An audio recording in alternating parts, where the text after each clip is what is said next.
5 million euro intended dun sa mga biktima sa Bicol. Kaya ang sinasabi ko kanina bago ka pumasok na wala tayong nakikita, di ba? Walang accountability, walang transparency na dapat, di ba, ang gobyerno or LGU magsalta, oh, this money na dinonate sa atin ng EU or kung saan mang bansa, eto, ibibigay namin sa inyo, tigka ganito kayong lahat, kung ilan yung mga casualties, o yung mga families na biktima, di ba dapat transparent? Sabi ko nga, Attorney Glenn, sa international donation pa lang, makaka-recover yung ating taong bayan dun sa mga perang yan. Pero wala tayong nakikita. Malaysia, diba? ang Singapore, nag-donate din. So, for sure, nag-aalab din yung puso mo dahil yung flood control ay kinontrol nila. Ang Malaysia at Singapore, tagal nang dumating yung donation nila eh. Naibigay na kaya? Nag-aalab din yung puso mo dahil yung flood control ay kinontrol nila yung pera ng bayan din, di ba? So, nung nakikita mo, Atty. Glenn, na nagkandamata yung ating mga kababayan, lubog talaga, ano yung nasa loob-loob mo during that time, kasagsagan? I felt a sense of revulsion, especially kahapon actually, Ate Claire, mga kababayan, because may nabasa akong balita that si Senator Amy Marcos is asking for investigation dun sa 133 billion pesos na pondo ng flood control projects in Bicol region alone. That's alone. Bicol region na. So himay-himayin natin yung 133 billion, Ate Claire, mga kababayan. So actually, ang sinabi niya, 133 billion pesos was allocated doon sa mga flood control projects for Bicol region alone in the past 6 years. So yung 133 billion, 6 na taon yun. Yes.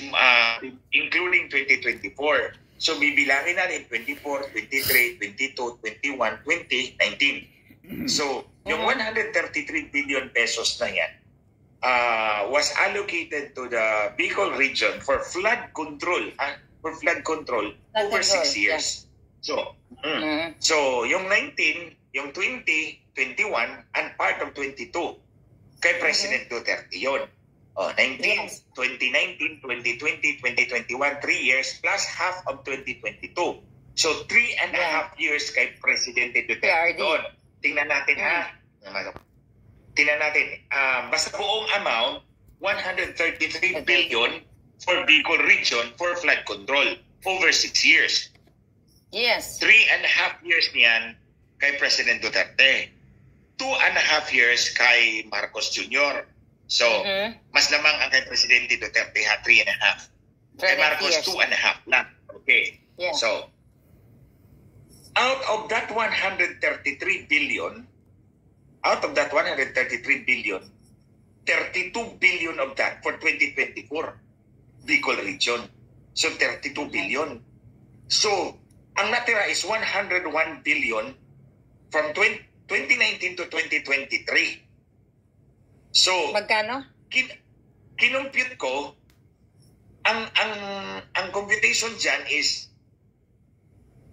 86.6 billion for 2023 and 2024, the last 2 years. Kay Marcos yan, 86.6 billion. Grabe, ah. Out of 132. Is 46. Out of 133 billion, out of 133 billion, 86.6 billion the last 2 years, 2023 and 2024. Cool, 86 Pero billion. May share pa si Marcos sa 2022 kasi 6 months siya dyan eh.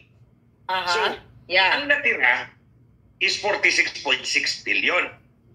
So in other words, yung kay President Duterte, mas mababa yung pondo na dumaloy for flood control sa Bicol region, wala namang flood, wala namang dilubyo na dumating.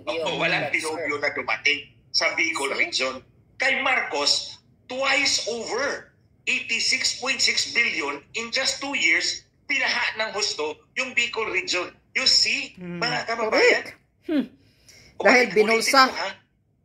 Sa 133 billion na yan, 86.6 billion minimum kay Marcos yan. Si Marcos ang nagpa-release yan. Panahon niya yan. 2023 and 2024. Hindi pa natin kinumpute yung 6 na buwan sa 2022. Sobra pa yan actually. So 86.6 billion minimum, si Marcos na ang nagpa-release niyan ng flood control sa panahon ni Marcos Jr. Ang kay President Duterte is kalahati lang. Wala pang kalahati at 46.6 billion. 4 years yan. 4 years yan. Grabe, 4 years yan. May share pa dyan si Marcos na 6 months. Hindi ko alam kung magkano. So, ganito. Let's get the average. Yung 2 years ni Marcos, 86.6 billion. 2 years, divide by 2, 43.3 billion a year. Okay? 43.3 billion a year ang average ng flood control projects. Kay President Duterte, ang average is 11.65 billion a year. So in other words, si Marcos was releasing flood control projects 4 times much more than kay President Duterte. Yung kay President Duterte, walang dilubyo. Yung kay Marcos, 4 times na nga yung perang ni-release, nagkadilubyo pa ngayon. Nilamon pa ng baha. So wala pang wala pang calamity preparedness, walang rescue operation right there and then before and during the baha, the dilubyo. Dito muna tayo sa pundo, Ate Claire. Kasi papanagutin natin dapat yung mga mananagot, dapat managot dito. Ulitin ko ha. Out of the 133 billion yan ha. 6 na taon niya ni-release. 6 na taon ni-release. Ang 4 na taon, actually 3.5 years lang kay President Duterte, may share pa si Marcos dito, 46.6 billion. Ang average na disbursement sa panahon ni Pangulong Duterte for flood control projects in the Bicol region is 11.65 billion. On the other hand, kay Marcos, at 86.6 billion for 2 years, the average expenditure, the average disbursement ng flood control projects for Bicol is 43.3 billion.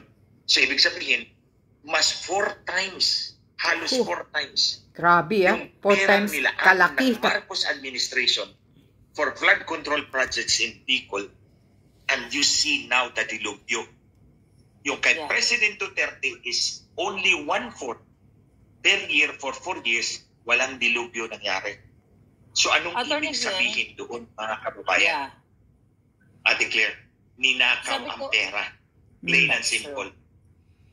So, pero sinasabi ni Amy Marcos, kasi dyan tayo nag-derive dito sa pinag-uusapan natin, na good yun na nagsasalita siya. Pero sa kanyang statement, parang ang gusto niya lang panagutin, DPWH. DPWH ba dapat ang panagot nito? Right? Good point, Ate Claire. Mga kababayan. Okay. Sundan natin yan. Good point, Ate Claire. Sinabi nga niya, papanagutin niyo yung DPWH. I think si Senator Amy is barking up their own tree. Alam niyo bakit? Ang DPWH, mga kababayan, gagawa na lang yan ng program of works according to anong pondo ang natira. Anong pondo ang natira. Kasi, alam naman natin yung mga congressman may cut. Oo, may cut. Yung nagbibigay pa ng pondo may cut. Alam naman natin may cut dyan sa bahay. Sa bahay ni Porsinto lahat. Kaya nga mga kababayan ito ang punto ko rito, ninakaw yung bilyon-bilyong pera under the guise of flood control projects. Itong dilubyo na to, itong floods na to, this is not God's punishment for us. Yes. This is not God's way of killing people. It is God's way of waking us up to that reality na yung pera natin that could have been better used was winaldas na mga hinayupak na to, ninakaw. Sila ang nabiyayaan, ang mga kababayan natin ang napermisyo. Lumubog. Yeah. Lahat napermisyo. Una-una, you lose your productivity because nasira yung mga appliances mo, nasira yung bahay mo, hindi ka makapagtrabaho. The greater effect on the economy is that the economic growth will slow down. Kasi maraming lugar ang apektado, hindi na mga palayan, they will not be productive. Itong mga lupa na to na inundate ng baha.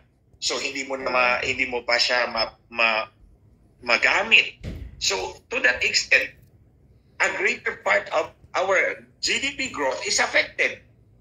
You see kung ganong kalaki yung epekto ng pinsala ng ginawa ng mga hinayupak na to, yung mga magnanakaw na to na nasa Kongreso. Bakit ko sinabi Kongreso? Kasi under Article 6, Section 24,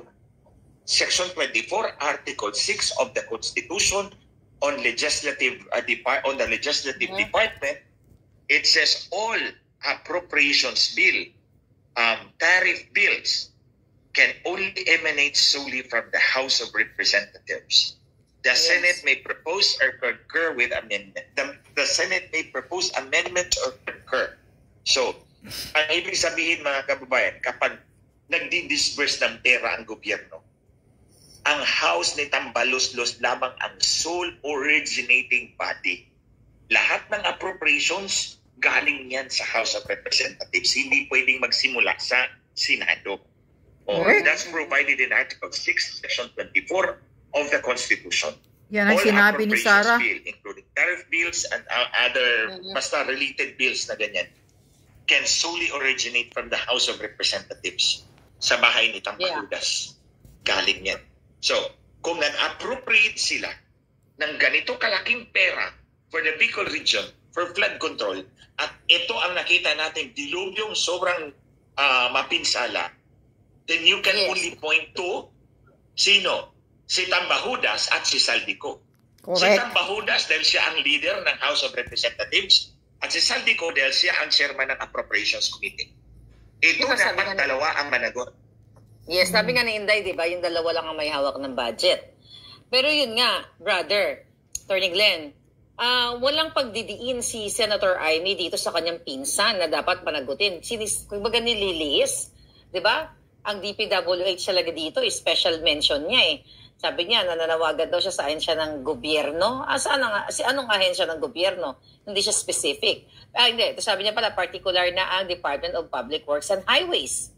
Malinaw yun, pero walang mention sa speaker at sa kay ko. Ate Claire, mga kababayan, pag inimbestiga natin yung DPWH, wala tayong mapapala dyan. Yung program of works will always be alam naman ng DPWH kung magkanong cut ni congressman at magkanong cut ng iba pa mga hudas dyan sa Kongreso. Correct. Yeah. So alam ng DPWH, ito na lang yung natitirang pera. So for example, gagawa ka ng seawall or dike. Gagawa ka ng dike. Halip na 1,000 metro, kinuha na nagbigay ng pondo ng 30%. Kumuha siya ng 30%. Kumuha din si congressman ng 20%. May 10% pang profit si contractor. 40% na lang ang natira. So sa halip na 1,000 metro yung dike, 400 meters na lang. Kasi nawala na, ninakaw na yung 60%. 30% sa nagbigay ng pondo. 30% sa nagbigay ng pondo. 20% sa congressman. 10% sa contractor. O di 40% na lang natira. So anong gagawin ni DPWH yan? Gagawa na 1,000 metrong dike. Hindi na pwede yun kasi 40% na lang natira sa pera. Yes. Napanood mo ba, so brother? In other words, sorry to cut you off. In connection sa pinapaliwanag mo na nakuha ng 60%, na tanong lang kita, kung nakita mo ba yung isa sa mga bridge dyan sa Bicol nung kasagsagan na wash out, na ano talaga, na damage, tapos nakita walang bakal, walang structure, anong tawag dyan, walang pundasyon. My parang, God. sabi ko nga, parang lumpia lang na parang, ginanon lang. Trusses lang. Oo, mga trusses lang nilagay. That's what we get. Walang steel bar. Pag yung pondo ay binabawasan na ng mga congressman, you cannot expect the DPWH to produce. Kaya nga ako, I will not blame the DPWH. Kaya nga Ate Claire, mga kababayan, pinag-usapan natin to. Because we cannot allow na itong dilubyo na to, which costed so much lives, so much property damage, just simply be an annotation in or a footnote in history Di ba? Kasi may mga tao ditong nakinabang, nagnakaw. And it's unprecedented sa panahon ni Martin Romualdez. Oh. So, kaya ulit-ulitin ko to. Ito, imagine ha, the Marcos administration released funds 4 times more. 4 times more, almost 3.7 times, 4 times more than what the Duterte administration released for flood control in Bicol region. Pero walang dilubyo sa panahon ni President Duterte. Correct. On the other hand, na kay Marcos 4 times na nga yung kinakarma si Marcos. Sinumpa kasi yan eh. Kung simple lang naman yan mga kababayan, kung ang pondo na yan was actually used down to the last centavo and hindi pinakialaman ng mga buwaya dyan sa House of Representatives, hindi mangyayari yung tubig na aapaw. Tulad na ng sinabi ko, kapag ang dredging, nagkontrata tayo ng 1,000 tonelada para i-dredge yung riverbed. Tapos ninakaw yung 60%. So yung 600 metric tons na silt nandun ayun. Yung 400 lang ang natanggal. Pagdating ng ulan, nandun yung silt sa ilalim ng riverbed. Aapaw talaga yung tubig and pupunta sa mga kalsada natin, sa mga bahay natin, masisira yung buhay natin. Pero kung kinuha mo lahat yung 1,000 metric tons, mas malaki yung volume ng tubig na makadaloy freely. Yun yung concept, yun yung idea dyan. Kaya nga dinidredge natin yung mga riverbeds para pagdating ng malakas na ulan, sobrang dami ng water, the volume of water na bababa, kakayanin ng river basin. Kasi walang silt, nalinis yun. Grabe, ang sama ng wifi. Siyempre, hindi na pumatong yan sa riverbed ang silt eh. Di ba? So, siyempre, saan pupunta yung tubig? Di aapaw. Pupunta doon sa ating mga bahay, sa ating mga kalsada. That's the simple truth. Correct. Kung hindi nila ninakaw yung pera, di nandyan yan. Walang tubig na babaha. Tama. Yeah. And then, ito na nga, sino ba ang mananagot dito? Balik tayo, Article 6, Section 24. All appropriations bill emanate only from the House of Representatives ni Tambahudas at ni Saldico. Itong dalawa ang dapat managot. You see, Ate Claire, mga kababayan, these people make so much noise sa 100 million ni Inday Sara.